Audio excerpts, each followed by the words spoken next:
жана кээ бир менин урматсыз кесиптештерим. Ушундай улуу күнү уят ишке барбасаңар болот эле. Ушул өкмөткө бооруңар ачып атат да. Жан тартып атасыңар. Карапайым калктыга деле жаныңар ачып койбойбу? Ушул өкмөттүн шалакылыгынан коронавирус менен күрөшө турган 98 врач бүгүн өмүрү менен күрөшүп калды. Ушул өкмөттүн шалакылыгынан го. Улуу ата мекендик согушта штрафной батальон деген болгон. Куралы жок согуш кайдаган. Алар жок болгончо биз октолуп алайык деп. Врачтарды ошентип алдыга айдады. Анан ар бирине 200 миңден кенемте пул дейт. Бул келеке пул да. Келеке пул да. Анан дагы комиссия түзөбүз дейт. Токтоткула комиссиясын. Урматтуу өкмөт. Дача суу эмес да бул силерге комиссия түзүп, ар бирин иликтеп чыга тургандай. Алар врачтар ыйлап атат. Ыйлаган врачтарды кечирим сурап атасыңар. Убакыт келет, барыңар эл алдында кечирим сурайсыңар.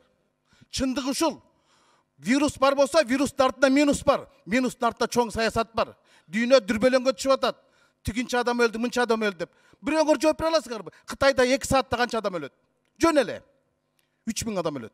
3 айда коронавирустар 3300 адам өлдү.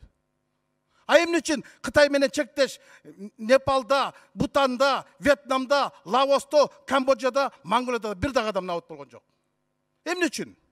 Эмне үчүн килеген Россияда bir ayda 170 adam koronavirüsten nabıt oldu. ДТП'дан, жол кырсыгынан 1,5 мың адам кайтыш болду.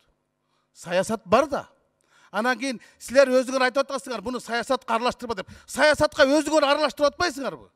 Өзүңөр ак халатчандарды үшүнтүп атпайсыңарбы? Кайрылтып атпайсыңарбы? Өзүңөр сөктүртүп атпайсыңарбы? Жанагы Киргизка деген кыздарга. Анан келип алып туруп карапайым элге жумтасыңар. Урматтуу депутаттар, biz жыйынды токтотпой коронавирусту токтотуш керек. Анан контрабанда менен коррупцияны токтотушубуз керек.